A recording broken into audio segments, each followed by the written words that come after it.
Welcome student. Control and coordination हा lesson आपण study करतोय. तर या लेसनच्या इंट्रोडक्शनमध्ये आपण काही लोअर ऑर्गॅनिझममधली नर्वस सिस्टीम जी आहे ती स्टडी केली. त्याच्यामध्ये स्पॉन्जेस आपण पाहिलेला आहे. त्यानंतर निडारियामधली नर्वस सिस्टीम किंवा हायड्रामधली नर्वस सिस्टीम पाहिली आणि त्यानंतर आपण प्लॅटिहेल्मिंथिसमधले सुद्धा स्टडी केलेली आहे. तर यानंतर नेक्स्ट आपण ह्युमन बिंगची जी नर्वस सिस्टीम आहे या नर्वस सिस्टीममधलं बेसिक स्ट्रक्चरल आणि फंक्शनल युनिट आहे न्यूरॉन. तर या न्यूरॉनचं स्ट्रक्चर स्टडी केलं आणि त्याच्यानंतर या न्यूरॉनसोबतच असणाऱ्या ज्या ग्लियल सेल आहेत किंवा ज्यांना न्यूरोग्लियल सेल असं म्हटलं जातं, तर यांच्याबद्दल आज आपण इन्फॉर्मेशन पाहणार आहोत. सो नीट लक्षात घ्या, नर्वस टिश्यू जो आहे तो दोन टाईपच्या सेलपासून बनलेला असतो. एक न्यूरॉन किंवा नर्व सेल आणि दोन न्यूरोग्लियल सेल. तर ह्या दोन प्रकारच्या सेल्स नर्वस टिश्यूमध्ये असतात. यातल्या न्यूरॉनबद्दल आपण डिटेल इन्फॉर्मेशन पाहिली, त्याची सेल बॉडी आपण पाहिलेली आहे. त्यानंतर त्याच्यापासून अराईज होणाऱ्या डेंड्रॉन आणि डेंड्राइट्स या प्रोसेसेस पाहिल्या. ॲक्झॉन ही प्रोसेस आपण स्टडी केली, कोणत्या ऑर्गॅनली असतात, कुठल्या ऑर्गॅनली कुठे नसतात हे आपण पाहिलेलं आहे. त्यानंतर वेगवेगळ्या ॲक्झॉनचा बंच जो आहे तो तयार होतो, ज्याला आपण फॅसिकल असं म्हणतो.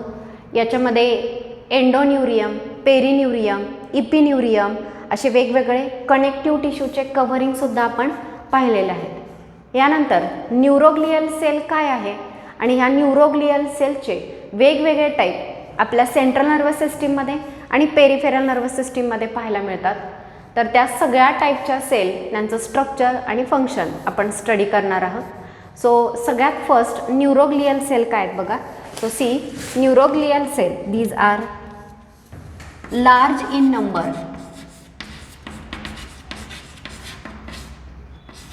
as compared to neuron. जर न्यूरॉनशी कंपेअर केलं तर न्यूरोग्लियल सेल जे आहेत यांचा नंबर जास्त असतो. न्यूरॉनपेक्षा सुद्धा न्यूरोग्लियल सेलचा नंबर जो आहे तो जास्त असतो.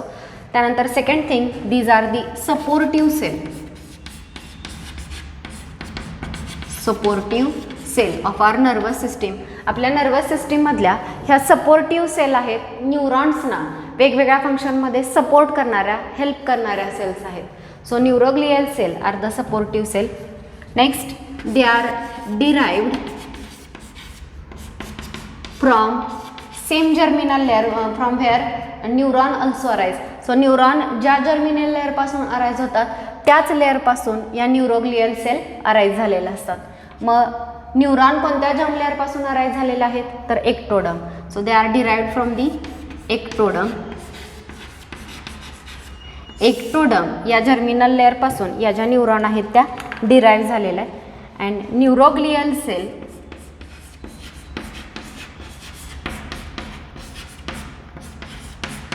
आर सपोर्टिंग सेल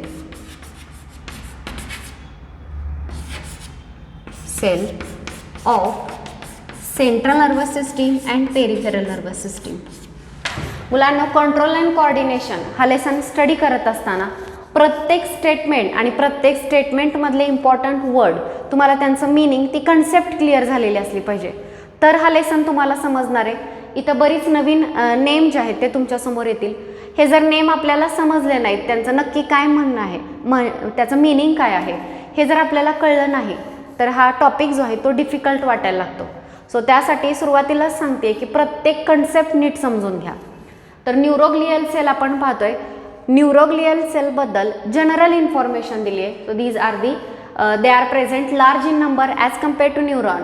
न्यूरॉनशी कम्पेअर करता न्यूरोग्लियल सेलचा नंबर लार्ज असतो, जास्त मोठ्या प्रमाणात त्या प्रेझेंट असतात. सो फर्स्ट स्टेटमेंट इझी आहे. Second, they are supportive cell. या सपोर्टिव्ह सेल आहेत, न्यूरॉनला, आपल्या नर्वस सिस्टीमला सपोर्ट करणाऱ्या सेल आहेत. हेही इझी आहे. Next, they are derived from ectoderm. हे लक्षात घ्या, बऱ्याच ठिकाणी तुम्हाला सांगितलेले, हार्ट असेल, ब्लड असेल, तिथं सांगितलं दे आर डिराइव्ड फ्रॉम मेझोडम. बघा, एम्ब्रिओ डेव्हलप होत असताना, जेव्हा आपण रिप्रोडक्शन स्टडी करू तेव्हा तुमचं हे क्लिअर होईल. सो एम्ब्रियॉनिक डेव्हलपमेंटमध्ये 3 जर्मिनल लेअर तयार होतात, एक्टोडम, मेझोडम आणि एंडोडम. आपल्या बॉडीमधले काही ऑर्गन एक्टोडमपासून ओरिजिनेट होतात, काही मेझो तर काही एंडोडमपासून. त्यापैकी न्यूरोग्लियल सेल ज्या आहेत त्या एक्टोडमपासून डिराईव्ह झालेल्या आहेत आणि या neuroglial cell particularly central nervous system आणि पेरिफेरल नर्वस सिस्टीम याच्यामध्ये असणाऱ्या या सपोर्टिंग सेल आहेत. सो हे सगळे स्टेटमेंट जे आहेत ते सगळ्यांच्या व्यवस्थित लक्षात आले का बघा. They are large in number, they are supporting cell, next they are derived from ectoderm and neuroglial cell are present in central nervous system and peripheral nervous system. आता ॲक्च्युली आपण ह्या सिस्टीम पाहिलेल्या नाही आहेत, तरी बघा सेंट्रल नर्वस सिस्टीममध्ये brain आणि स्पायनल कॉर्ड हे 2 ऑर्गन येतात. तर पेरिफेरल नर्वस सिस्टीम जी आहे हिच्यामध्ये आपल्या बॉडीमध्ये असणाऱ्या न्यूरॉन ज्या आहेत या पेरिफेरल नर्वस सिस्टीममध्ये इन्क्लूड केल्या जातात. पुढे या डिटेल होणारच आहेत. तरीही आता आपण पाहणार आहोत types of neuroglial cell and their function. ह्या ज्या न्यूरोग्लियल सेल आहेत यांचे वेगवेगळे टाईप्स आहेत आणि प्रत्येक टाईपचं नेम, त्याचं स्ट्रक्चर आणि त्याचं फंक्शन डिटेल दिलेलं आहे. मुलांनो, ही इन्फॉर्मेशन जर तुम्हाला समजली तर नर्वस सिस्टीम समजायला बरीच मदत होईल, ब्रेन समजायला मदत होईल. या आधी जुन्या सिलेबसमध्ये न्यूरोग्लियल सेलचे एवढे टाईप दिले नव्हते, या सिलेबसमध्ये ॲड केलेले आहेत. आणि ह्या ग्लियल सेलचे जे फंक्शन दिलेले आहेत वेगवेगळ्या ठिकाणी, लोकेशन दिलेले आहेत, त्याच्यामुळे ब्रेनशी रिलेटेड बऱ्याच कन्सेप्ट ज्या आहेत त्या तुमच्या इथं क्लिअर होणार आहेत. सो त्यासाठी प्रत्येक टाईप, त्याचं स्ट्रक्चर आणि फंक्शन नीट समजून घ्या, त्या कुठे लोकेट झालेल्या आहेत त्या समजून घ्या. सो आता ग्लियल सेलचे जवळपास 6 टाईप आपण पाहणार आहोत. तर त्यातले काही सेंट्रल नर्वस सिस्टीममध्ये येतात तर काही पेरिफेरल नर्वस सिस्टीममध्ये. सगळ्यात पहिल्यांदा आपण सेंट्रल नर्वस सिस्टीममधल्या न्यूरोग्लियल सेल ज्या आहेत त्या स्टडी करणार आहोत. सो त्याच्यामध्ये फर्स्ट ग्लियल सेल दिलेली आहे आणि फर्स्ट ग्लियल सेल जी आहे तिचं नेम आहे ऑलिगोडेंड्रोसाइट. ऑलिगोडेंड्रोसाइट.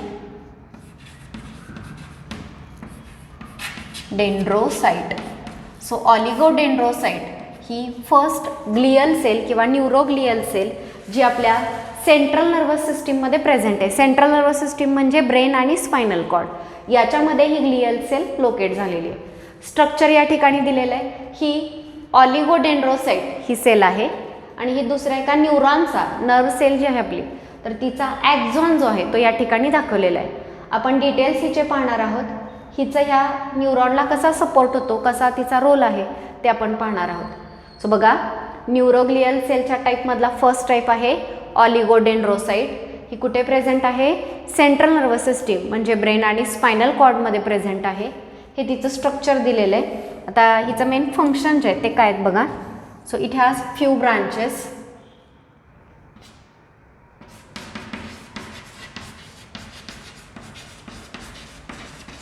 सो बघा, हिला काही ब्रांचेस जे आहेत ते प्रेझेंट असतात. त्यानंतर नेक्स्ट बघा, from myelin sheath, form myelin sheath around axon. Okay, आपण न्यूरॉन पाहिलेला आहे. आता न्यूरॉनचा जो ॲक्झॉन आहे तो या पद्धतीनं ॲक्झॉन असतो आणि ॲक्झॉनच्या वरती हे जे आपण स्ट्रक्चर दाखवतो याला मायेलिन शीथ असं म्हटलं जातं. तर हे जे मायेलिन शीथ आहे ॲक्झॉनच्या वरती असणारं, हे मायेलिन शीथ कोण सिक्रेट करतात? या oligodendrocyte. So the oligodendrocyte has few branches. याला काही ब्रांचेस असतात. Second thing, they form myelin sheath around axon. ॲक्झॉनच्या बाजूचं मायेलिन शीथ जे आहे ते तयार करतात. नेक्स्ट, मायेलिन शीथ म्हणजे काय? Myelin sheath it is insulating layer किंवा इन्सुलेटिंग कोट आहे. ॲक्झॉनच्या वरती असणारा हा एक इन्सुलेटिंग कोट आहे and it is made up of protein and fatty substances. तो जो मायेलिन शीथचा जो कोट आहे तो कशापासून बनलेला आहे? तर 2 गोष्टींपासून, एक प्रोटीन आणि 2 फॅटी सबस्टन्सेस यांच्यापासून तो कोट जो आहे तो तयार झालेला असतो. आणि जे मायेलिनेटेड न्यूरॉन असतात त्यांच्यामधून इम्पल्स जो आहे तो फास्ट कंडक्ट होतो. आपण इम्पल्सचं कंडक्शन स्टडी करणार आहोत. इम्पल्सचं कंडक्शन जे आहे ते काही आयन्सच्या मुवमेंटमुळे इम्पल्सचं कंडक्शन होतं. तर जे न्यूरॉन असे मायेलिनेटेड असतात, ज्यांचा ॲक्झॉन असा मायेलिनेटेड असतो, तर त्यांच्यामध्ये इम्पल्सचं कंडक्शन जे आहे ते फास्ट असतं as compare to non myelinated. काही नॉन मायलिनेटेडसुद्धा असतात, त्यांच्यामधलं इम्पल्सचं कंडक्शन स्लो असतं, मात्र यांच्यामध्ये इम्पल्सचं कंडक्शन जे आहे ते फास्ट असतं. So this coat myelin sheath, it is made up of protein and fatty acid and quick transmission of impulse. याच्यामधून इम्पल्सचं ट्रान्समिशन जे आहे ते क्विक होतं. सो मुलांनो, फर्स्ट न्यूरोग्लियल सेल टाईप सांगितला तुम्हाला ऑलिगोडेंड्रोसाइट. नेम सगळ्यांनी लक्षात ठेवा. ऑलिगोडेंड्रोसाइटची डायग्रॅम लक्षात ठेवा. आणि थर्ड थिंग, ही ऑलिगोडेंड्रोसाइट कुठे आहे आपल्या बॉडीमध्ये, कुठे आहेत तर ही सेंट्रल नर्वस सिस्टीम म्हणजे ब्रेन आणि स्पायनल कॉर्डमध्ये लोकेट झालेल्या आहेत. तिला काही ब्रांचेस असतात. नेक्स्ट, ही जी ऑलिगोडेंड्रोसाइट आहे हिचं काम काय आहे?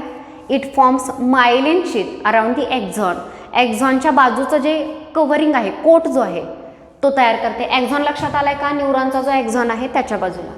नेक्स्ट, हे जे मायलिन शीथ आहे हे इन्सुलेटिंग कोट आहे. इन्सुलेटिंग कोट म्हणजे त्याच्यातून सगळे आयन्स त्या कोटमधून बाहेर जाऊ शकत नाहीत. इन्सुलेटिंग कोट आहे. आणि तिसरी गोष्ट, हा जो कोट आहे तो प्रोटीन आणि फॅटी सबस्टन्सपासून बनलेला असतो आणि याच्यामधून इम्पल्सचं जे ट्रान्समिशन आहे ते क्विक ट्रान्समिशन किंवा फास्ट इम्पल्स जो आहे तो कंडक्ट केला जातो. So this is about oligodendrocyte. यानंतर दुसरा जो टाईप आहे ग्लियल सेलचा, त्यांना मायक्रोग्लियल सेल असं म्हटलं जातं. So second is microglial cell or they are also called as macrophage of brain or brain macrophage. Brain macrophage, त्याला ब्रेन मॅक्रोफॅज असं सुद्धा म्हटलं जातं. आता मॅक्रोफॅज आपण ह्युमन हेल्थ डिसीजेसमध्ये स्टडी केलेले आहेत. ज्या फॅगोसायटिक सेल आहेत, फॅगोसायटॉस करणं या शब्दाचा अर्थ होतो की एखादा फॉरेन पॅथोजन आलेला असेल तर ती सेल पॅथोजनला एंगल्फ करते, गिळते, सेलच्या आतमध्ये घेते आणि नंतर त्याला किल करण्याचं काम करते. मग आता हे जे मॅक्रोफॅजेस आहेत हे आपल्या ब्लडमध्ये किंवा बॉडीच्या बाकीच्या पार्टमध्ये आहेत. आपल्या ब्रेनला सुद्धा प्रोटेक्शनची गरज आहे. मग ब्रेनमध्ये ह्या ज्या मायक्रोग्लियल सेल किंवा ब्रेन मॅक्रोफॅज जे आहेत ते हा प्रोटेक्शनचा रोल प्ले करणार आहेत. मग आता मायक्रोग्लियल सेल जे आहेत ह्या बघा स्मॉल साइज्ड असतात. So these are the small sized cell. Second thing, they have few branches. जसं आपण इथं बघितलं तसं याला सुद्धा फ्यू ब्रांचेस जे आहेत ते असतात. सो बघा, दे हॅव फ्यू ब्रांचेस, या पद्धतीनं काही ब्रांचेस आहेत. Next, they are derived from monocyte. आपल्या ब्लडमध्ये ज्या मोनोसाइट आहेत त्यांच्यापासून त्या डिराइव्ह झालेल्या असतात. Next, they act as macrophage. त्या मॅक्रोफॅज म्हणून काम करतात, फॉरेन पॅथोजनला एंगल्फ करण्याचं काम करतात. And finally they go to the site of injury,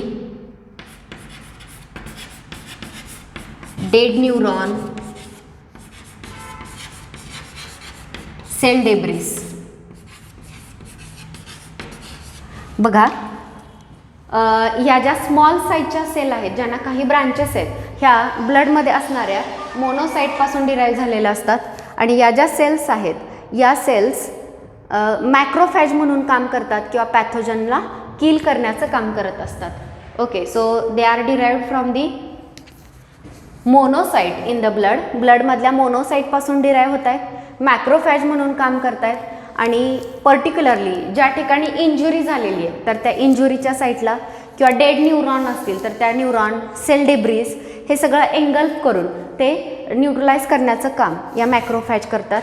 याशिवाय इम्यून रिस्पॉन्ससुद्धा देण्याचं या काम करतात. So they give immune response. जो काही ब्रेनशी रिलेटेड जो इम्यून रिस्पॉन्स आहे तोही देण्याचं काम करतात. सो बघा, फर्स्ट ऑलिगोडेंड्रोसाइट झाली, हिनं काय काम केलं तर एक्झॉनच्या बाजूला मायलिन शीथ जे आहे ते तयार केलं. आणि दुसरी मायक्रोग्लियल सेल आपण बघितली. मायक्रोग्लियल सेल जी आहे ही मॅक्रोफॅज म्हणून काम करते ब्रेनमध्ये आणि इंजुरी साईटला डेड न्यूरॉनला एंगल्फ करते किंवा ब्रेनमध्ये इम्यून रिस्पॉन्स देण्याचं काम करते.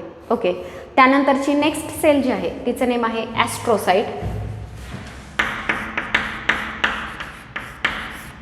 ही सुद्धा सेंट्रल नर्वस सिस्टीममध्ये असणारी एक न्यूरोग्लियल सेल आहे. मग ह्या ॲस्ट्रोसाइटचं काम काय बघा.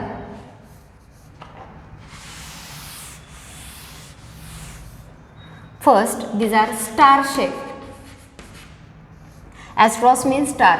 सो या ज्या सेल आहेत या स्टार शेप्ड सेल असतात. ओके. सेकंड थिंग, या मोस्ट अबंडंट सेल आहेत.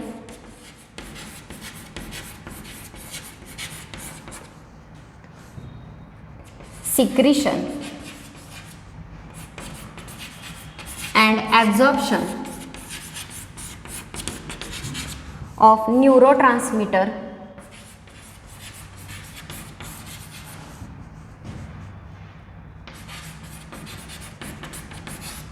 आणि अजून एक मेंटेन ब्लड ब्रेन बॅरियर. तर बघा, ॲस्ट्रोसाइट नेममध्ये आहे या स्टार शेप सेल आहेत आणि मोस्ट अबंडंट सेल ज्या आहेत त्या या ॲस्ट्रोसाइट असतात आणि यांचं फंक्शन आहे secretion and absorption of neural transmitter. So neural transmitter जे आहे त्यांचं सिक्रिशन करणं किंवा ॲब्झॉर्प्शन करणं हे जे आहे ते त्यांचं मेन फंक्शन आहे. आणि सगळ्यात महत्त्वाची गोष्ट, ब्लड ब्रेन बॅरियर बी लिहिलेलं आहे, तर तो मेंटेन करण्याचं काम करतात. मग आता सगळ्यात महत्त्वाचा मुद्दा, ब्लड ब्रेन बॅरियर म्हणजे काय. तर ब्लड ब्रेन बॅरियर म्हणजे ब्लड आणि ब्रेन याच्यामधली एक बॅरियर आहे, सिलेक्टिव्हली परमिएबल मेम्ब्रेन आहे. हे मेम्ब्रेन एंडोथेलियल सेलपासून बनलेलं असतं आणि या मेम्ब्रेनमध्ये सगळ्या गोष्टी ब्लडमध्ये ज्या आहेत त्या सगळ्या ब्रेनकडे अलाव केल्या जात नाहीत, ब्रेनमध्ये येऊ दिल्या जात नाहीत. पर्टिक्युलरली पॅथोजनला एंट्री प्रिव्हेंट केली जाते त्या blood brain बॅरियरमधून.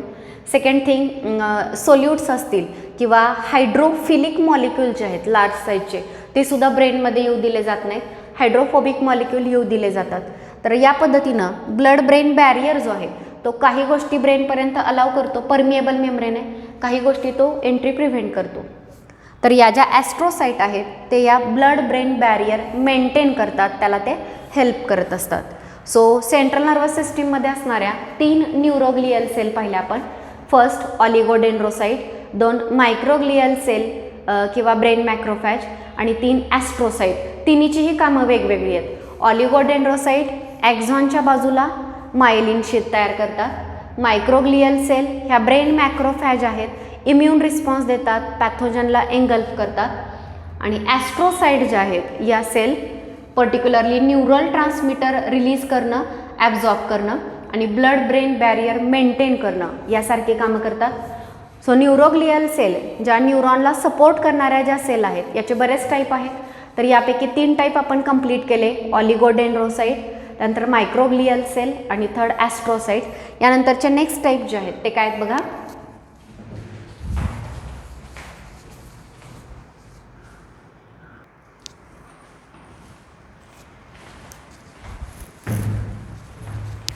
Okay. So central nervous सिस्टीममध्ये असणाऱ्या 3 टाईपच्या आपण न्यूरोग्लियल सेल स्टडी केल्या. ऑलिगोडेंड्रोसाइट पाहिलं, मायक्रोग्लियल सेल किंवा ब्रेन मॅक्रोफॅज आपण स्टडी केलं आणि ॲस्ट्रोसाइट. त्या तिन्हीही सेंट्रल नर्वस सिस्टीममध्ये लोकेट झालेल्या. पुन्हा रिपीट यासाठी करते की तुम्ही लक्षात घ्या, काही ग्लियल सेल ज्या आहेत न्यूरोग्लियल सेल ह्या सेंट्रल नर्वस सिस्टीम म्हणजे ब्रेन आणि स्पायनल कॉर्ड याच्यामध्ये लोकेट झालेल्या आहेत, तर काही न्यूरोग्लियल सेल ज्या आहेत त्या पेरिफेरल नर्वस सिस्टीमशी रिलेटेड आहेत. सो सेंट्रल नर्वस सिस्टीममधली एक न्यूरोग्लियल सेल शिल्लक राहिली ती आहे इपेंडायमल सेल. इपेंडायमल सेल याचं स्ट्रक्चर या ठिकाणी दिलेले बघा. क्युबॉइडल किंवा कॉलमनार शेपच्या या सेल जाणवतात स्ट्रक्चरवरून. आणि या सेलचं फंक्शन काय असतं बघा. So single layer ependymal cell, it is single layer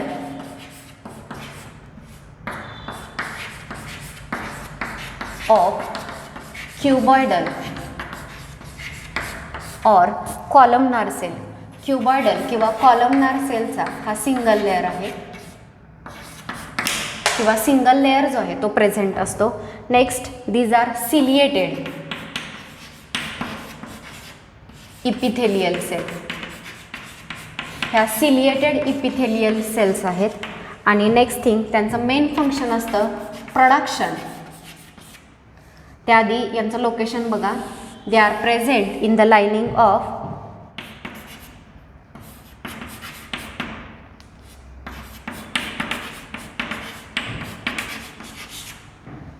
ventricles. of brain and central canal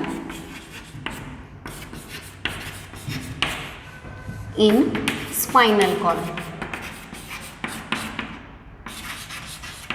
okay, तर बघा इपेंडायमल सेल जे आहेत it is single layer of cuboidal और कॉलमनार सेल. क्यूब शेपच्या किंवा कॉलमनार शेपच्या या सेल आहेत आणि यांचा सिंगल लेअर या ठिकाणी प्रेझेंट असतो. Next these are ciliated epithelial cell. याच्यावरती सिलिया असतात. हाही महत्त्वाचा पॉईंट आहे, म्हणजे यांचा शेप महत्त्वाचा, क्युबॉइडल किंवा कॉलमनार आहेत. नेक्स्ट या सिलिएटेड आहेत. आणि थर्ड थिंग, या ज्या सेल आहेत यांचं लोकेशन काय आहे, तर they are present in the lining of ventricles of brain and central canal of spinal cord. ब्रेनमधले व्हेंट्रिकल्स म्हणजे काय, तर ब्रेनमध्ये वेगवेगळ्या लोकेशनला कॅव्हिटीज आहेत, गॅप आहेत ब्रेनमध्ये, तर त्याला व्हेंट्रिकल म्हटलं जातं. हाही पॉईंट पुन्हा ब्रेन आपण जेव्हा स्टडी करणार तेव्हा लक्षात येईल. आणि दोन, सेंट्रल कॅनल म्हणजे काय, तर बघा स्पायनल कॉर्डचं स्ट्रक्चर तुम्ही यादी पाहिलं असेल, आपण 9th स्टडी केलेलं आहे. तर याच्यामध्ये सेंटरला एक कॅव्हिटी असते आणि पूर्ण स्पायनल कॉर्डमध्ये टॉपपासून बॉटमपर्यंत ही कॅव्हिटी प्रेझेंट असते. म्हणून आपला स्पायनल कॉर्ड हॉलो आहे.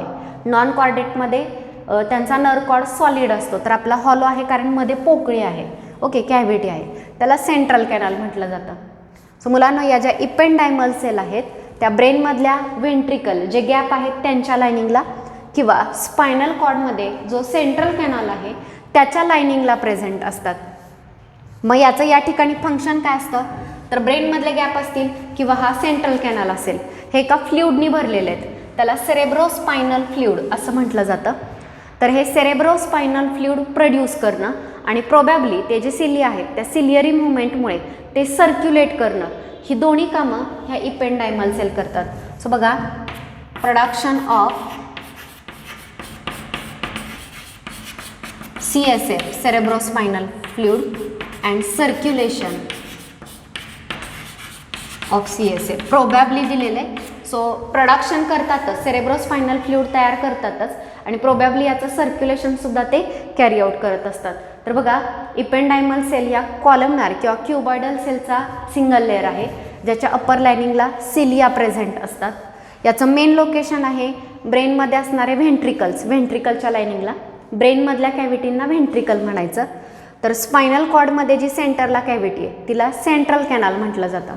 यांच्या लाइनिंगला हे इपेंडायमल सेल्स असतात आणि त्या ठिकाणी त्याचं मेन फंक्शन आहे त्या कॅव्हिटीमध्ये, त्या गॅपमध्ये असणारं एक फ्लुइड, सेरेब्रोस्पायनल फ्लुइड, हे फ्लुइड त्या तयार करतात आणि प्रोबॅबली त्यांचं सर्क्युलेशनसुद्धा या इपेंडायमल सेलमुळे होतं. सो हे सगळे पॉईंट जे आहेत ते व्यवस्थित लक्षात ठेवा आणि नोट डाऊन करा तुमच्या बुकमध्ये.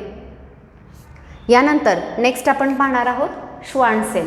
पण श्वान सेल स्टार्ट करण्याआधी सेंट्रल नर्वस सिस्टीमच्या न्यूरोग्लियल सेल ज्या आहेत त्या आपल्या कंप्लीट झाल्या. सेंट्रल नर्वस सिस्टीममध्ये न्यूरोग्लियल सेलचे किती टाईप प्रेझेंट होते, तर त्यात मेन 4 आपण पाहिले. ऑलिगोडेंड्रोसाइट ज्या एक्झॉनच्या बाजूला मायलिन शीथ तयार करतात. मायक्रोग्लियल सेल म्हणजे ब्रेन मॅक्रोफॅज ज्या एंगल्फ करण्याचं किंवा इंजुर सेल जे आहेत त्या कमी करण्याचं काम करतील, इम्युन रिस्पॉन्समध्ये रोल प्ले करतील. त्यानंतरच्या नेक्स्ट ॲस्ट्रोसाइट आपण बघितल्या ज्या न्यूरल ट्रान्समीटर रिलीज करतात, ब्लड ब्रेन बॅरियर मेंटेन करतात. त्यानंतरची नेक्स्ट इपेंडायमल सेल बघितली जी सेरेब्रोस्पायनल फ्लुइड सिक्रीट करणार आहे आणि सर्क्युलेट करणार आहे. आता यानंतरच्या ज्या 2 आहेत श्वान सेल आणि सॅटेलाइट सेल, ह्या दोन्हीही सेल पेरिफेरल नर्वस सिस्टीमचा पार्ट आहे. सो ते आपण पाहणार आहोत. सगळ्यांनी पॉईंट नोट केलेले असतील. तर नेक्स्ट बघा श्वान सेल.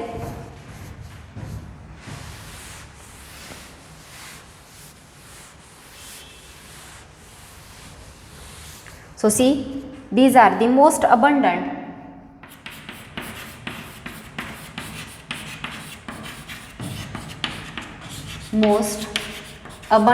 cell. ह्या सगळ्यात जास्त अबंडंट असणाऱ्या सेल आहेत. Next they produce myelin sheath around एक्झॉन.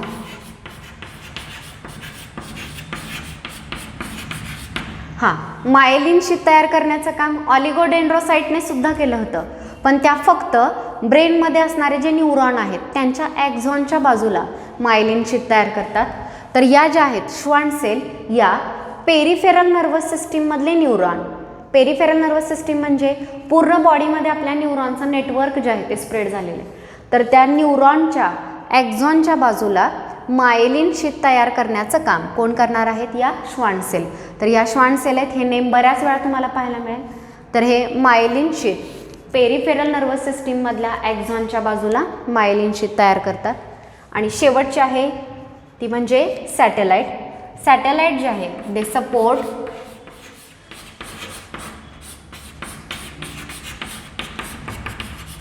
Function of neuron. न्यूरॉनचं जे फंक्शन आहे हे फंक्शन सपोर्ट करण्याचं काम या करत असतात. सो सगळ्यांच्या लक्षात आलं का बघा? सॅटेलाइट तुम्हाला सांगितलं न्यूरॉनचं फंक्शन सपोर्ट करतात. श्वान सेल आपण बघितलं, या मोस्ट अबंडंट सेल आहेत, मायलिन शीट तयार करतात पेरिफेरल नर्वस सिस्टीममधल्या ॲक्झॉनच्या बाजूला. आणि इपेंडायमल सेल CSF तयार करण्याचं काम करतात. So this is about glial cell. यानंतरचा नेक्स्ट जो पॉईंट आहे तो आहे सिनॅप्स. तो आपण स्टार्ट करणार आहोत. सो बघा,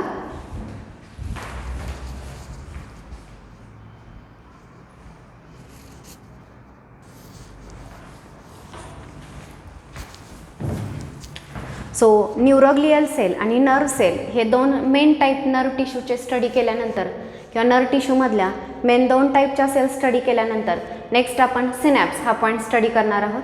अतिशय महत्त्वाचा पॉईंट आहे. याच्यामध्ये आपण सिनॅप्स म्हणजे काय, त्यानंतर नर्व सेलकडे नर्व फायबरकडे कोणकोणत्या प्रॉपर्टीज असतात हे आपण पाहणार आहोत. त्यानंतर इम्पल्सचं कंडक्शन कसं होतं हेही या पॉईंटमध्ये आपण स्टडी करणार आहोत. सो पॉईंट खूप इम्पॉर्टंट आहे. सगळ्या कन्सेप्ट याच्यामधल्या व्यवस्थित समजून घ्या. सो सगळ्यात first what is mean by synapse. So see synapse it is a junction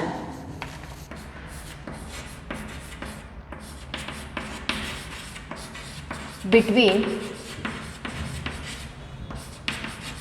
2 nerve fiber. Okay, so 2 nerve फायबरच्या मध्ये असणारा हा जंक्शन आहे और between 2 nerve cell with minute gap which allow transmission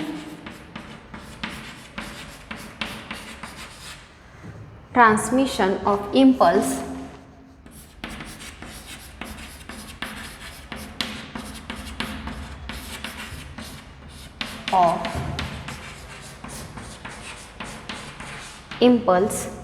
by neurotransmitter bridge.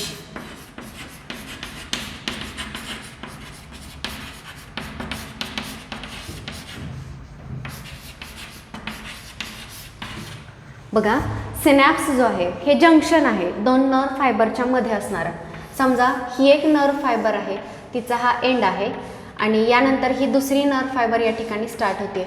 तर 2 nerve फायबरच्या मध्ये असणारं जंक्शन ज्या ठिकाणी 2 नर्व फायबर एकत्र एकमेकींना मीट होत आहेत, मात्र ह्या दोन्ही फायबर एकमेकींना अटॅच झालेले नाही आहेत.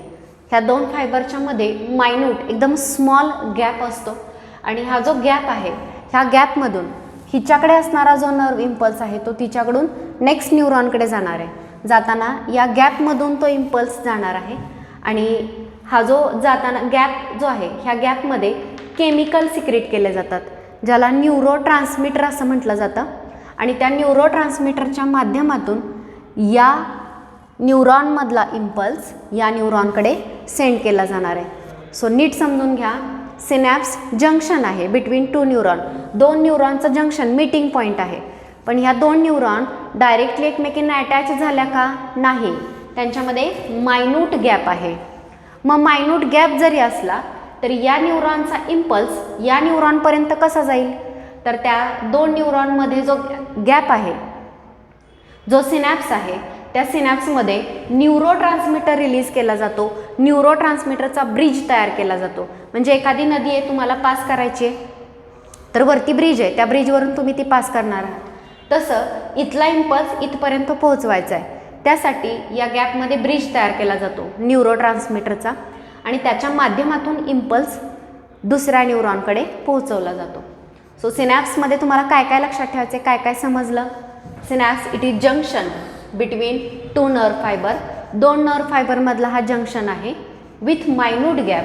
त्या दोघांमध्ये काय प्रेझेंट आहे, त्या जंक्शनमध्ये काय प्रेझेंट आहे, मायन्यूट गॅप जो आहे तो प्रेझेंट आहे.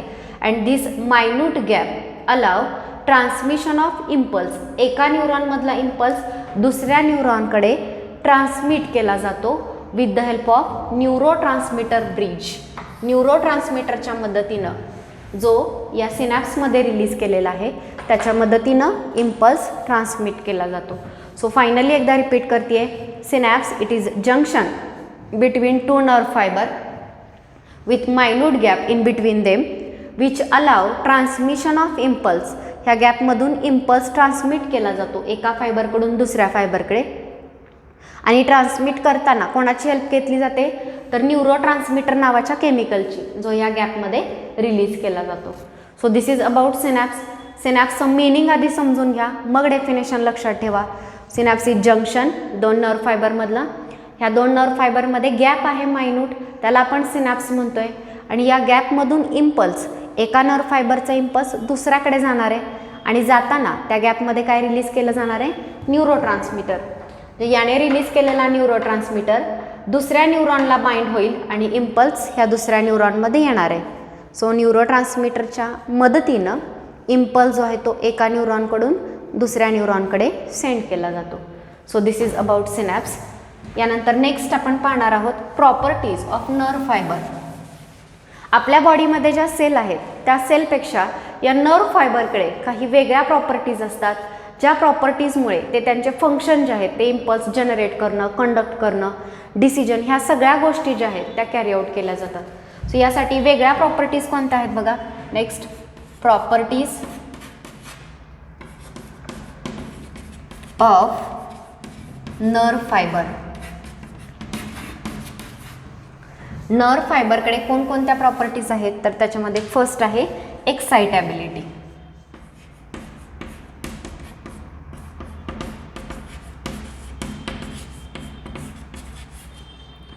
ओके, सो एक्साइटेबिलिटी म्हणजे काय बघा, due to presence of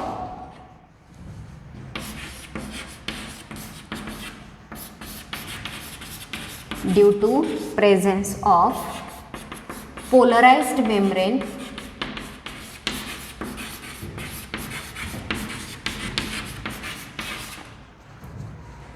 they have ability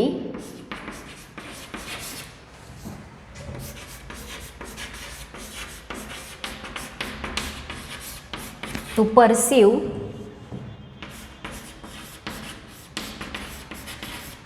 stimulation. Okay, तर बघा excitability due to presence of polarized membrane. बघा नर्व फायबर जेव्हा आपण पुढे पोलराइज्ड मेम्ब्रेन कंडक्शनमध्ये डिटेल पाहणार आहोत, तर त्याआधी बघा इथं हे जे न्यूरॉन फायबर आहे, जो ॲक्झॉन आहे, ॲक्झॉनच्या बाहेरच्या बाजूला पॉझिटिव्ह चार्ज आणि आतल्या बाजूला निगेटिव्ह चार्ज, या पद्धतीनं पोलराइज्ड मेम्ब्रेन जे आहे ते असतं. ॲक्झॉनचं मेम्ब्रेन जे आहे ते कसं असतं, पोलराइज्ड मेम्ब्रेन. का पोलराइज्ड, कारण बाहेर पॉझिटिव्ह चार्ज आहे आणि आत निगेटिव्ह चार्ज आहे. सो दोन पोल जे आहेत ते तिथं क्रिएट झाले. सो मेम्ब्रेन पोलराइज असल्यामुळे त्यांच्याकडे कोणती ॲबिलिटी आहे, to perceive stimulation. Stimulation perceive करणं म्हणजे ग्रहण करणं. स्टिम्युलेशन ग्रहण करण्याची, घेण्याची ॲबिलिटी त्यांच्याकडे आहे. आणि का आहे, तर त्यांचं मेम्ब्रेन जे आहे ते पोलराइज्ड असल्यामुळे त्यांच्याकडे ही ॲबिलिटी आहे. सगळ्यांच्या लक्षात आलं. फर्स्ट प्रॉपर्टी तुम्हाला सांगितली एक्साइटेबिलिटी, एक्साइट होणं. काय एक्साइट होती आहे न्यूरॉन, तर न्यूरॉनचं जे मेम्ब्रेन आहे, ॲक्झॉनचं जे मेम्ब्रेन आहे ते पोलराइज्ड असल्यामुळे ती स्टिम्युलस रिसीव्ह करते, परसिव्ह करते.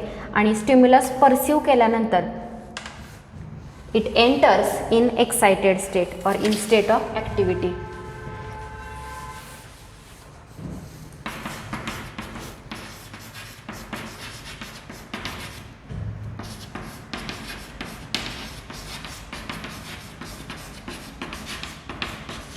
सो बघा, पहिली गोष्ट, ॲक्झॉनचं मेम्ब्रेन जे आहे ते पोलराइज्ड आहे आणि पोलराइज्ड मेम्ब्रेन असल्यामुळे स्टिम्युलेशन परसिव्ह करण्याची याच्याकडे ॲबिलिटी आहे.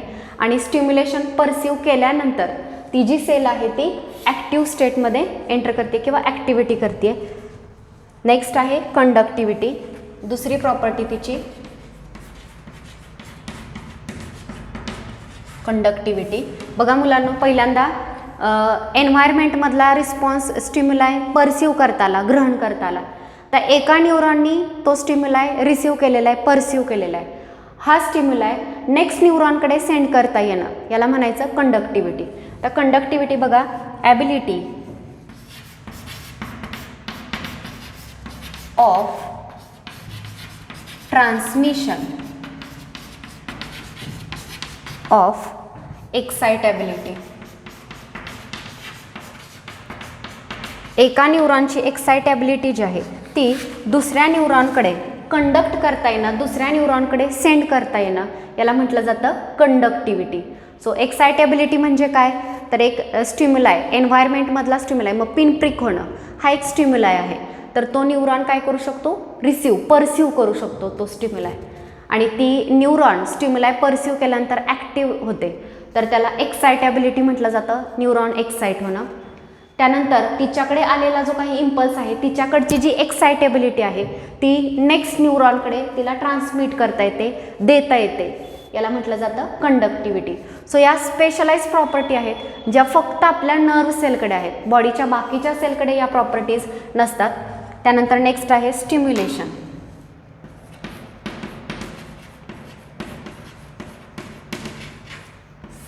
So what is stimulation? Stimulation is any detectable chemical, electrical or physical change in environment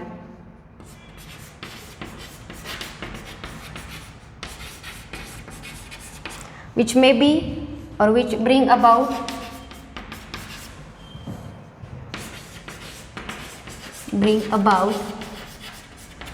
excitation.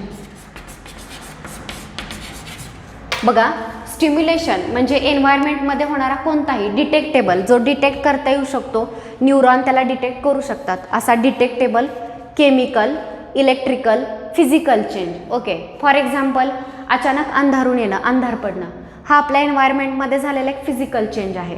आणि हा फिजिकल चेंज, त्या चेंजमुळे आपल्या न्यूरॉन्स, फॉर एक्झाम्पल आपल्या आईजमध्ये असणाऱ्या न्यूरॉन्स आहेत त्या एक्साइट होतील आणि ती इन्फॉर्मेशन पुढे कंडक्ट करतील. सो बघा, आपल्या एन्व्हायरमेंटमध्ये होणारा डिटेक्टेबल चेंज पाहिजे, मग तो चेंज केमिकल असू शकतो, इलेक्ट्रिकल, फिजिकल चेंज असू शकतो. तर त्या सगळ्या चेंजमुळे आपल्या न्यूरॉन जे आहेत ते एक्साइट होऊ शकतात. सो अशा चेंजला काय म्हणायचं, स्टिम्युलेशन. सो मुलांना 3 प्रॉपर्टीज मी सांगितला, एक्साइटेबिलिटी, कंडक्टिव्हिटी आणि स्टिम्युलेशन. सो एक्साइटेबिलिटी म्हणजे पोलराइज्ड मेम्ब्रेन असल्यामुळे न्यूरॉन इम्पल्स परसिव्ह करू शकतात, स्टिम्युलेशन परसिव्ह करू शकतात, याला एक्साइटेबिलिटी म्हणायचं. तिची एक्साइटेबिलिटी, एखाद्या न्यूरॉनकडे आलेली एक्साइटेबिलिटी तिला नेक्स्ट न्यूरॉनकडे देता येते, ट्रान्समिट करता येते, याला म्हटलं जातं कंडक्टिव्हिटी. आणि स्टिम्युलेशन म्हणजे एन्व्हायरमेंटमध्ये होणारा कोणताही detectable physical, chemical, electrical change ज्याच्यामुळे न्यूरॉन एक्साइट होणार आहेत, त्या चेंजला काय म्हटलं जातं, स्टिम्युलेशन असं म्हटलं जातं. सो अशा बऱ्याच प्रॉपर्टी या सेलकडे प्रेझेंट आहेत. तर त्या ज्या प्रॉपर्टीज आहेत त्या आपण नेक्स्ट लेक्चरमध्ये कंटिन्यू करणार आहोत. आज ज्या काही प्रॉपर्टीज तुम्ही स्टडी केलेल्या आहेत ह्या नोट करा, रीड करा आणि ह्या कन्सेप्ट व्यवस्थित समजून घ्या, कारण या जर समजल्या तर पुढचा टॉपिक तुम्हाला व्यवस्थित समजणार आहे. सो आजच्या लेक्चरमध्ये आपण इथेच थांबतोय. थँक्यू.